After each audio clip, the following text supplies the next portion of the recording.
முதன்மை செய்தி தொடர்பாளராக என்ன உங்களுக்கு தெரியும், பல வருஷமா பார்த்துட்டு இருக்கீங்க. ஏடிஎம்கேல கொள்கையுறுப்பு செயலாளராக இருந்து, செய்தி தொடர்பாளராக இருந்து என்னுடைய ஒரு திறமை கருத்திலே கொண்டு இன்றைய தினம் தாவேகாவில் இளைஞர்களின் எழுச்சி நாயகன் மாண்புமிகு முதலமைச்சர் தாவேகா என்னுடைய தலைவர் அவர்கள் நேற்றைய தினம் முதன்மை செய்தி தொடர்பாளர் என்கின்ற ஒரு பொறுப்பை வழங்கியிருக்கிறார்கள். திரு அமைச்சர் பொதுச் செயலாளர் புசி ஆனந்த் அவர்கள் முயற்சியிலும்,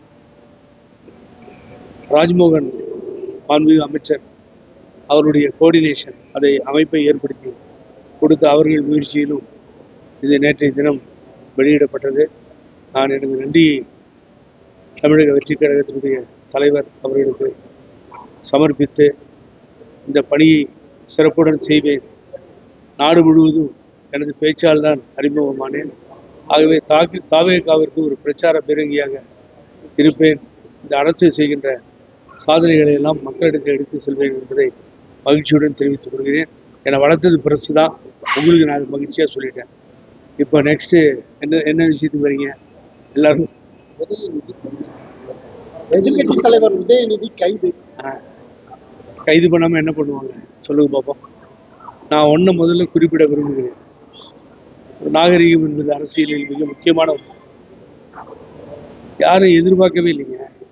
நீங்கள் ஒரு மேடையில் பேசும்பொழுது கீழே இருந்து கத்துறாங்க, ஒரு பெண்மணியின் பெயரை சொல்லி கத்துகிறாங்கன்னு கத்துறதே முதல்ல அநாகரிகம். சம்மந்தம் இல்லாத ஒருத்தரை சம்மந்தப்படுத்தி கத்துறாங்க. அப்போ நீங்கள் என்ன பண்ணியிருக்கணும், அதை தவிர்த்திருக்கணும். உடனே வேற வழி இல்லை, நான் சொல்கிறேன், அங்கே தண்ணி வரும் இங்கே தண்ணி வராதுன்னு வார்த்தை சொல்லலாம். இதை ஜஸ்டிஃபை பண்ணலாமா, நான் சரி தப்பாக என்ன பேசிட்டேன்னு.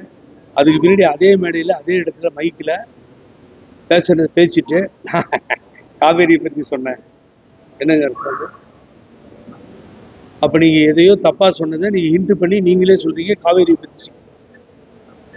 அதை விட கேவலமானது நீங்கள் காவேரியை பற்றி சொன்னேன்னு சொல்லுங்க.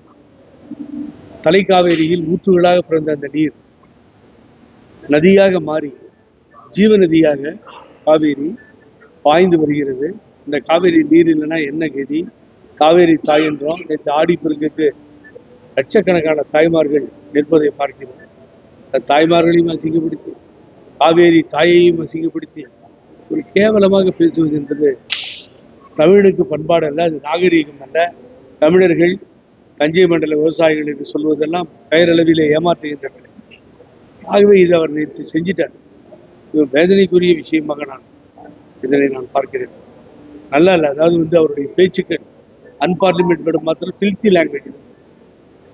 எனக்கு நினைச்ச மாதிரி ஒரு முதலமைச்சரை பேசுறதுன்னா, இது வரைக்கும் இப்படிலாம் எந்த முதலமைச்சரையாவது பேசியிருக்கீங்களா நீங்க? நடிகன்றது, வாயில வந்து பேசுறது, மதுரையிலிருந்து ஒரு ஆள் லூஸ் மாதிரி இருக்கான், கண்ணா பின்னான்னு கத்தி பேசுறது, என்னங்க அர்த்தம்? இது மாதிரி பேசிக்கிட்டு இது மாதிரி பேசுனா அப்புறம் எந்த அரசு வெடிக்கும்? அரசுடைய சட்டத்தை உங்கள் கைகளிலே கட்டி போட முடியாது. சட்டம் அது கடமை. ஆகவே தான் இப்படி பேசியதற்காக கைது செய்யப்பட்டிருக்கிறார். நான் இன்னொன்று சொல்றேன், அவரை பழனிசாமி, எடப்பாடி பழனிசாமி, அவர் பெரிய பேச்சாற்றல் மிக்க அறிவாய்ந்தவர். அவர் பேசும்போது என்ன பண்ணாரு, பாலிடாயில் குறிச்சப்பே நீ போயிருக்கணும் அப்படின்னு சொன்னார். முதல்ல கண்டனம் தெரிவித்தது புகழேந்தி. ஓப்பனா சொன்னேன், முதலில் கண்டனம் தெரிவித்தது புகழேந்தி. சட்டப்பூர்வமான நடவடிக்கை எடுக்க ஏற்பாடுகள் செய்யும். இப்படி கேவலமா ஒரு ஆப்போசிஷன் லீடரை பழனிசாமி பேசலாமான்னு கேட்டு கண்டனம் தெரிவித்தேன். பிரஸ்ஸை மீட் பண்ண, பாலிடாயிலே குடிச்சு செத்து போயிருக்கணும்னு சொன்னதுக்கு நான் தவறுன்னு சொல்றேன். இப்போ அதை பத்தி பேசலாமா? தவறு இல்லையா அது? ஆகவே இது ஏளனமான பேச்சுக்கள் எல்லாம் நாளைக்கு சட்டசபை உள்ளவரை உடல்னு கத்துறாரு. சட்டசபை உள்ளவரை கொடுத்து அங்க இருக்க லேடிஸ் அதிகமா இருக்காங்க, இப்படிதான் அங்கேயும் போய் பேசுவீங்க. ஆகவே நீங்க சட்டப்படி கைது செய்தது சரியான நடவடிக்கை. கீழ்த்தரமான வார்த்தைகளை பயன்படுத்துவதை நீங்க மறந்துடணும். மக்களால் தேர்ந்தெடுக்கப்பட்ட முதலமைச்சர் என்பதை மனதிலே கொள்ள வேண்டும். ஆகவே அந்த மரியாதை கீழ்த்தரமா பேசுறத தொழிலா வச்சுக்கிட்டு இருந்தீங்கன்னா அப்புறம் வேற வழி இல்லை, அரெஸ்ட் பண்ணி கொண்டு போயிட்டு தொடர்ந்து இது போன்ற இரட்டை தப்பிக்கிறதுக்கு அப்படித்தானே சொன்னோம். என்னுடைய குரலே இல்லைன்னு சொல்லலாம், அவருக்கு அனுபவம் இல்லை, அன்று குரலே இல்லை அப்படின்னு கூட சொல்லி சில பேர் தப்பிச்சுக்கிறாங்க. ஆனால் அப்படி சொல்லாமல் வெட்டி ஒட்டிட்டாங்க கட்டிட்டாங்கன்னா எல்லா டிவிலையும் போகுது, கிளிக் அப்படின்னு ஒரு சவுண்டு வருது. அவருடைய பேச்சு அந்த வரும் பொழுது கிளிக் அப்படின்னு ஒரு சவுண்டு, அந்த டிவியை தொலைக்காட்சிகளே போட முடியாத ஒரு நிலைமை ஏற்பட்டிருக்கா இல்லையா? சொல்லுங்க சார். தொடர்ந்து திமுகவினர் இந்த மாதிரி இரட்டை அர்த்த வசனங்கள், பெண்களை தலைபுரிவா பேசுறது தொடர்ந்து நடைபெற்று வருகிறது. அதை எப்படி பாருங்க? நான் தாவேகாவினுடைய பேச்சாளர் கட்டுப்பாட்டில் இருக்கேன். காலையில் கூட அமைச்சர் என்கிட்ட பேசிட்டு இருந்தாரு. ஆகவே நான் என்ன நினைக்கிறேன்னா, நம்மளும் வரம்பு மீறி கேவலமா அசிங்கமா 3 அர்த்தத்துல தான் பேச முடியும். டபுள் மீனிங்ல இல்லை, 3 அர்த்தத்தில் பேசணும். நாங்கள் அதை விரும்பவில்லை. நல்லாட்சி நடக்கிறது, அதை தோத்து போய் அது தெரியல, இன்னும் அது வெறி அடங்கவே இல்லை. மக்கள் கொடுத்த தீர்ப்பை ஏற்றுக்கொள்ள தலைவணங்க முடியாமல் தான் இப்படிப்பட்ட கேவலமான ஒரு சூழ்நிலையை ஏற்படுத்தி அசிங்கப்படுத்தும். அதே போல முன்னாள் அமைச்சர் மதுரையிலிருந்து பேசும்பொழுது என்ன சொல்றாருன்னா, பெரியாரங்களை எல்லா அமைச்சர்களும் அழுகுறாங்க, அவர் என்ன இறந்துட்டாரா அப்படின்னு. தலைவர் படத்தை பார்த்து நானும் தான் எடுத்திருக்கேன். தலைவர் ஒரு சினிமாவில் இறந்த மாதிரி ஒரு சீன் இருக்குது. அந்தாலும் ஒரு பப்புனுங்க, அந்தாலும் மதுரையிலேருந்து கண்ணா பின்னான்னு பேசுறது வழக்கமாக போச்சு. அதுக்கு அவர் அவருக்கு எதோ ஆச்சுன்னா நாங்கள் பொறுப்பு இல்லைன்றாங்க. அப்புறம் புசி ஆனந்தானுக்கு விவசாயத்தை பற்றி என்ன தெரியுறாங்க. முதல்ல இவர் மரமண்டையில் ஏற்றிக்கணும். எடப்பாடி பழனிசாமி பிடபிள்யூடி மினிஸ்டராக இருந்தப்போ நீர்ப்பாசனத்துறை அதில் சேர்ந்துருந்தது. அப்போ ஹாஸ்பிட்டலில் இருந்தாங்க அம்மா, ஹாஸ்பிட்டலைஸ்டு. அப்போ காவேரி கூட்டத்தை அப்போலோ ஆஸ்பத்திரியில் நடத்தினாங்க. ராம்மோகன் ராவ் சீஃப் செக்ரட்டரி உள்ளே இருந்தார். அந்த நேரத்தில் எடப்பாடி பழனிசாமி உள்ள விடலையே. இந்த பஃபூன் சொல்லுமா, மதுரை பஃபூனுக்கு பதில் ஏன் விடல அம்மா, ஏன் கூப்பிடல, ஒரு மினிஸ்ட்ரியை கூப்பிடலீங்க. அது ஆறுமுகசாமி கமிஷனில் நான் போய் சப்மிஷன் பண்ணியிருக்கேன், அந்த மனுவை கொடுத்துருக்கேன். அது மாதிரின்னு சொல்லிட்டு அதுக்கு பின்னாடி பெங்களூர் வந்தாங்க, நான் தான் ரிசீவ் பண்ணேன். இங்கே இருக்க போட்டோ ஏர்போர்ட்டில் நான், சுரேஷ்குமார் சட்டத்துறை அமைச்சர், பசவராஜ் பொம்மை நீர்ப்பாசனத்துறை அமைச்சர், லீலா பேலஸில் மீட்டிங் நடந்தது. காவேரிக்கு போயிருந்தோம். மேலே சிங்கம் மாதிரி போச்சு. மேலே போய் லிஃப்டில் இருந்து ஏற்றி விட்டா மேலே போனாங்க. மேலே போய் உட்காந்த உடனே நான் என்ன பண்ணேன், காஃபிக்காக போனேன். காஃபி ஷாப், இந்த மாதிரி பெரிய ஹோட்டல் காஃபி ஷாப்புக்கு போனேன். நம்ம கழக தோழர்களோட காஃபி ஆர்டர் பண்ணிட்டு திடீர்னு ஒருத்தருடைய அம்மா கீழே இறங்கிட்டாங்க லிஃப்டில். அடடா அப்படின்னு சொல்லிட்டு திரும்பி ஓடினேன். திரும்பி ஓடி போய் என்னடா கீழே வந்துட்டாங்களேன்னு பார்த்தாங்க. என்ன நடந்துட்டு இருக்கீங்க மேலே? நேராக போனாங்க. as per the Supreme Court direction order, I am here, I came over here. Are you prepared to release the water? Kaveri தண்ணியை விட முடியுமா இல்லையான்னு கேட்டிருக்காங்க. அம்மா தண்ணி இல்லை, சஃபிஷியண்டாக என்னம்மா விட முடியாது போகுது அப்படின்னு இழுத்துருக்காங்க அவங்க. அவ்வளோதான் எனக்கு வேணும். சுப்ரீம் கோர்ட் சொல்லிச்சு, உங்கள்கிட்ட கேட்க வந்தேன், இதே வேலையாக போச்சு உங்களுக்கு. நீங்கள் எதையும் நடுவர் மன்றத்தையும் மதிக்க மாட்டீங்க, சுப்ரீம் கோர்ட்டையும் மதிக்க.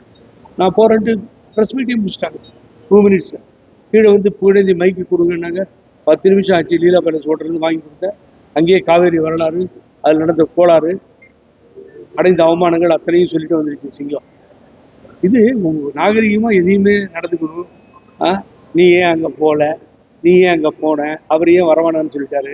அவர் தான் டிகே சிவகுமார் வரவானான்னு சொன்னார்ல, ஒரு முதலமைச்சர் தானே சொல்லிட்டார், தமிழ்நாடு முதலமைச்சர்.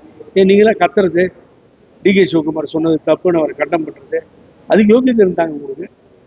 அவங்களாம் ஒன்றா சேர்ந்து டெல்லி வரைக்கும் போகிறாங்கல்ல. ஒரு முதலமைச்சரை அவமானப்படுத்துவதை நீங்கள் கேட்கறது யோகியதை இல்லை உங்களுக்கு.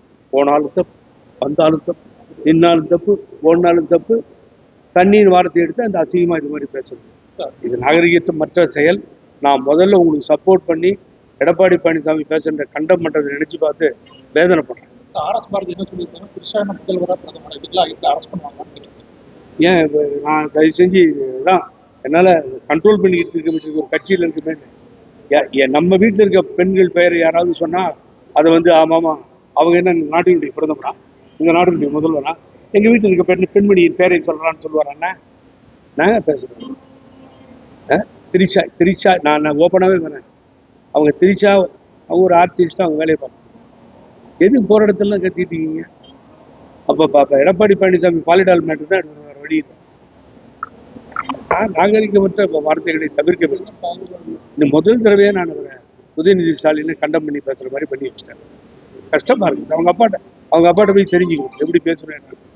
இறந்தவர்களை கூட நான் கிரிட்டிசைஸ் பண்ண மாட்டேன், தவறாக பேச மாட்டேன் என்று சொன்னவர் முன்னாள் முதலமைச்சர் ஸ்டாலின். அப்புறம் நீங்கள் இந்த வேலையை பண்ணுறீங்க, என்ன அர்த்தம்? திஷா தரப்புல எந்த ஒரு புகார் வெளியிட்டு வருது? என்னங்க திஷா தரப்புல பாதிக்கப்பட்டவங்க கம்ப்ளைண்ட் கொடுக்கணுன்ற அவசியமே இல்லை. யுவர் கரெக்ட், தட் இஸ் லா, இன்னொரு அது பாதிக்கப்பட்டவங்க கொடுக்க வேண்டிய அவசியம் இல்லை. பிகாஸ் ஆஃப் த ஒரு ஒரு ஒரு மேடையில் நீங்கள் ஒருத்தவங்களை தவறாக பேசுறது போலீஸ் வந்து கேஸ் ரிஜிஸ்டர் பண்ணக்கூடாதுலாம் ஒன்றும் கிடையாது. They have all the rights. அது இருக்குது, சட்டத்தில் இருக்குது, அதனால தான் ரிஜிஸ்டர் பண்ணுறேன். நான் அவங்க வேற வரணும். அப்புறம் இன்னொரு நடிகை பற்றி பேசினாரு, அது வேற வரணும். ஆகவே சட்டம் அது கடமை செய்தார்.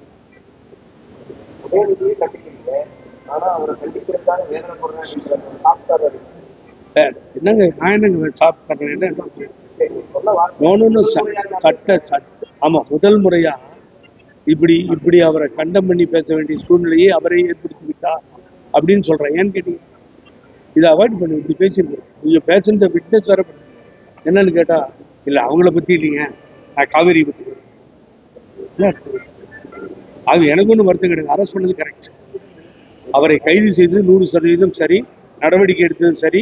அதை முறைப்படி போலீசார் நடவடிக்கை எடுத்து சட்டப்படியான நடவடிக்கைகள் எடுக்கப்படும், தொடரப்படும். மாற்று கருத்தே இருக்கு.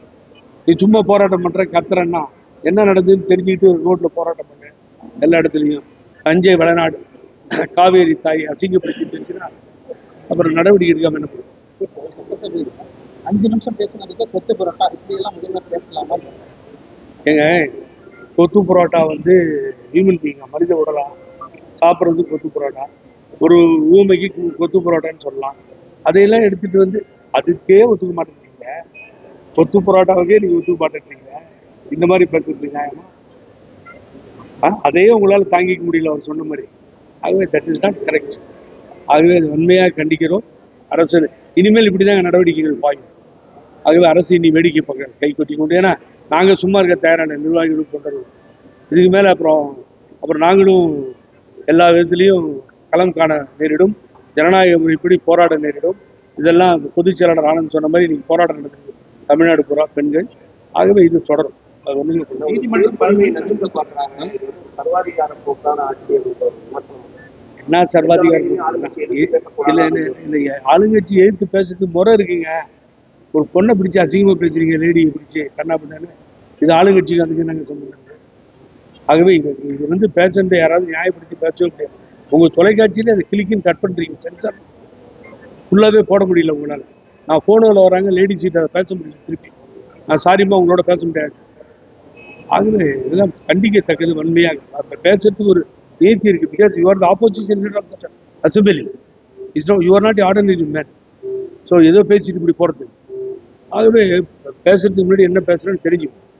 நீதிமன்றம் 12 மணி டைம் கொடுத்துருந்து அதுக்குள்ள அரெஸ்ட் பண்ணாங்க சார். நீதிமன்றம் 12 மணிக்கு மேல அரெஸ்ட் பண்ணுன்னு சொல்லாது. அது பெயில் கொடுக்குதோ அரெஸ்ட் பண்ணுதோ நீதிமன்றத்துக்கு சேர்ந்தது. அது என்ன சொல்லுதோ அதை ஒபே பண்ண போறோம்மா. அப்புறம் கீழமை கோர்ட்டுக்கு தானே போகணும். எங்க பேசுறீங்களோ அங்க போய் தானே பெயில் வாங்கணும். எனக்கு ஹைகோர்ட் சொன்னோடனே விட்டுற முடியாது. அங்க போய் தான் நிறுத்தி தான் பெயில் வாங்கணும்.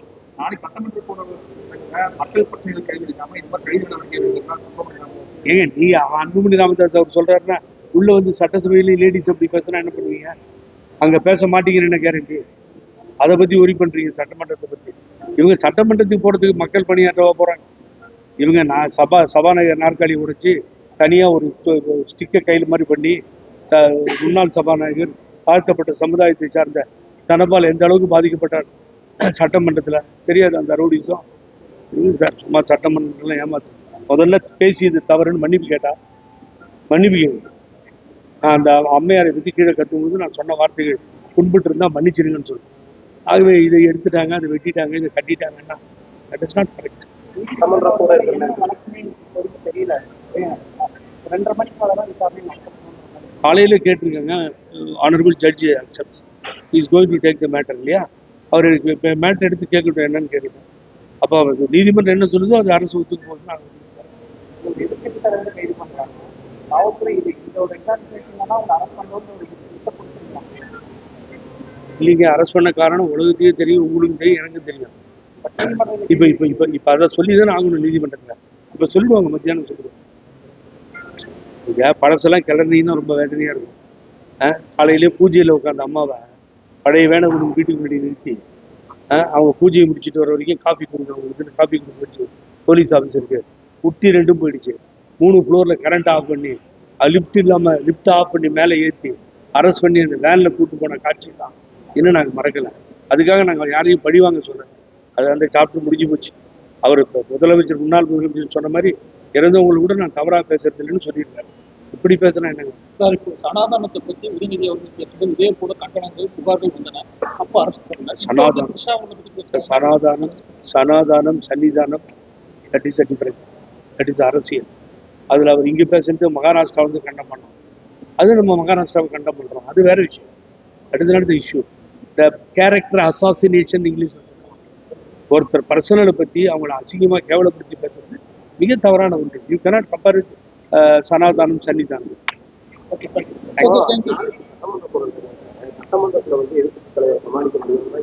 ஆமா, ரொம்ப பயம். அவர் அப்படியே பேசிடுவாரு. அவர் சட்டமன்றத்தில் பேசணுன்னே காவேரி பெருக்கெடுத்து வந்துடும்.